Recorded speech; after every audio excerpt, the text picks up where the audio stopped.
ഏതാനും ദിവസങ്ങൾക്ക് മുൻപ് വരെ അരളി മലയാളികൾക്ക് ഒരു സാധാരണ പുഷ്പമായിരുന്നു. വീട്ടുമുറ്റത്തും ക്ഷേത്ര വളപ്പിലുമെല്ലാം അരളിപ്പൂ വളർത്തിയിരുന്നു. ദേശീയപാതയ്ക്ക് നടുവിലെ മീഡിയനിൽ വരെ അരളി അങ്ങനെ തിളങ്ങി നിൽപ്പായിരുന്നു. എന്നാൽ പെട്ടെന്ന് സ്ഥിതി മാറി. UK പോകാനിരുന്ന സൂര്യ സുരേന്ദ്രൻ എന്ന ആലപ്പുഴ സ്വദേശിനിയുടെ ജീവനെടുത്തത് അരളിയാണെന്ന് സംശയങ്ങൾ ഉയർന്നു കേട്ടതോടെ മലയാളികളാകെ പരിഭ്രാന്തിയിലായി.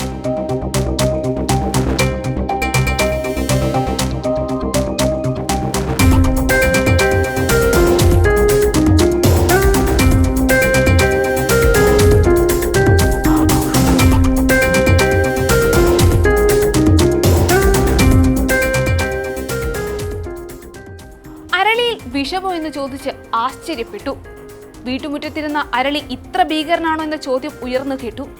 പിന്നാലെ പത്തനംതിട്ട തെങ്ങുമത്ത അരളിയിലെതിന്ന പശുവും കിടാവും കൂടി ചത്തതോടെ അരളി എന്ന പുഷ്പവിഗ്രഹം മലയാളി മനസ്സുകളിൽ വീണുടഞ്ഞു.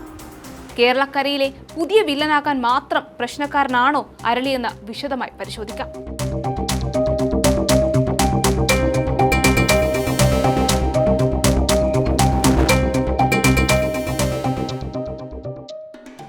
കാണുമ്പോൾ ഒന്ന് പറിച്ചെടുക്കാൻ തോന്നുന്ന, തലയിൽ ചൂടാൻ തോന്നുന്നതാണ് അരളിയുടെ ഭ്രമിപ്പിക്കും സൗന്ദര്യം. എന്നാൽ അതിന് പിന്നിൽ ജീവനെടുക്കുന്ന കൊലയാളി ഒളിച്ചിരിപ്പുണ്ട് എന്നതാണ് നിലവിൽ പുറത്തുവരുന്ന വാർത്തകളിൽ നിന്ന് വായിച്ചെടുക്കാനാകുന്നത്. അരളിപ്പൂ വിഷമാണ് എന്നത് പുതിയൊരു കണ്ടുപിടുത്തമല്ലെന്നതാണ് ഡോക്ടർമാർ അടക്കമുള്ള വിദഗ്ധർ പറയുന്നത്. ഇലയും പൂവും കായും വേരുമടക്കം വിഷം നിറഞ്ഞതാണ് അരളി എന്നത് കാലാകാലങ്ങളായി പറയുന്നതാണെന്നും മലയാളി അത് കാര്യമാക്കാത്തതാണെന്നുമാണ് അവർ പറയുന്നത്. അലങ്കാര സസ്യമായി പല നിറങ്ങളിൽ വീടുകളിലും തെച്ചിക്കും തുളസിക്കുമൊപ്പം ആരാധനാലയങ്ങളിൽ പൂജയ്ക്കും ഉപയോഗിക്കുന്ന അരളി അടിമുടി വിഷമാണ് എന്ന റിപ്പോർട്ടുകൾ പുറത്തുവരുന്നത് ഞെട്ടലുണ്ടാക്കുന്നതാണ്. പല ക്ഷേത്രങ്ങളിലും നിവേദ്യ പൂജകളിൽ നിന്ന് അരളിയെ ഒഴിവാക്കിയിട്ടുണ്ടെന്നാണ് വിവരം. വിശദവിവരങ്ങൾ പുറത്തുവരുന്നതുവരെ അരളിയെ വിലക്കില്ലെന്നതാണ് തിരുവിതാംകൂർ ദേവസ്വം ബോർഡ് സ്വീകരിച്ച നിലപാട്. പിങ്ക്, റോസ്, വെളുപ്പ്, മഞ്ഞ എന്നീ നിറങ്ങളിൽ കണ്ണഞ്ചിപ്പിക്കുന്ന തരത്തിൽ ധാരാളമായി ഉണ്ടാകുന്ന ഇവ തമിഴ്നാട്ടിൽ നിന്നും മറ്റുമാണ് വ്യാപകമായി കേരളത്തിലേക്ക് എത്തുന്നത്. മാർക്കറ്റിൽ ഏറെ വിലയുള്ള പൂക്കളാണ് അരളി. ഓണം പോലുള്ള ആഘോഷങ്ങളിലും അരളി വിപണി കീഴടക്കാറുണ്ട്. പരിപാലനം ആവശ്യമില്ലാത്ത ചെടിയെന്ന തരത്തിലാണ് ഹൈവേയിലും ഡിവൈഡറുകളിലും വളർത്താൻ അരളിയെ തിരഞ്ഞെടുക്കുന്നത്. നീറിയം ഒളിയാണ്ടർ ഇനത്തിൽപ്പെടുന്ന അരളിയുടെ ഉത്ഭവം ആഫ്രിക്കയിലും മെഡിറ്ററേനിയൻ പ്രദേശങ്ങളിലുമാണ്. ഈ സസ്യത്തിൽ അടങ്ങിയിരിക്കുന്ന ഡിജിറ്റാലിസ് ഗ്ലൈക്കോസൈഡ് എന്ന രാസപദാർത്ഥമാണ് ആളെക്കൊല്ലിയായ വില്ലനെന്നാണ് റിപ്പോർട്ടുകൾ. അത് കരൾ, ശ്വാസകോശം, ഹൃദയം എന്നിവയെ നേരിട്ട് ബാധിക്കും.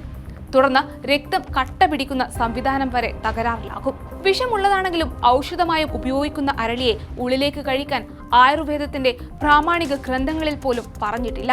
ക്യാൻസർ, കുഷ്ഠരോഗം തുടങ്ങിയ രോഗങ്ങൾക്ക് ചികിത്സയ്ക്കായി ഇവ ഉപയോഗിക്കാറുണ്ടെന്നും ഡോക്ടർമാർ പറയുന്നു. കത്തിക്കുന്ന പുക പോലും വിഷമാകുന്ന അരളി സയനൈഡിന്റെ 1/3 സ്പീഡിൽ ശരീരത്തിൽ പ്രവർത്തിക്കുന്നു എന്നാണ് ഗവേഷകർ പറയുന്നത്. അരളിയുടെ ഇലയിലും പൂവിലും കായിലും വേരിലും വരെ വിഷാംശം ഒളിഞ്ഞിരിപ്പുണ്ട്. ശരീരത്തിൽ ഏതളവിൽ ചെല്ലുന്നു എന്നതനുസരിച്ചായിരിക്കും അരളിയുടെ അപകടം ഗുരുതരമാവുക എന്നാണ് വിദഗ്ധർ പറയുന്നത്. വിഷത്തെ മനസ്സിലാക്കി ദൈനംദിന ജീവിതത്തിൽ നിന്നും അരളിയെ പൂർണ്ണമായും ഒഴിവാക്കുക എന്നതാണ് പ്രതിവിധി.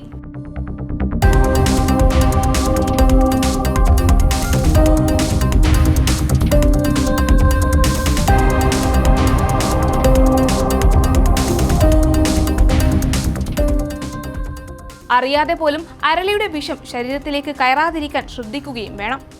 വീട്ടിൽ കുട്ടികളുണ്ടെങ്കിൽ അരളി വളർത്തുന്നത് തന്നെ ഒഴിവാക്കണമെന്നും വിദഗ്ധർ പറയുന്നു. നായക പരിവേഷം വിട്ട് അരളിപ്പൂ വില്ലൻ വേഷത്തിലെത്തുമോ എന്നറിയാൻ കൂടുതൽ പഠന റിപ്പോർട്ടുകൾ പുറത്തു വരേണ്ടതുണ്ട്.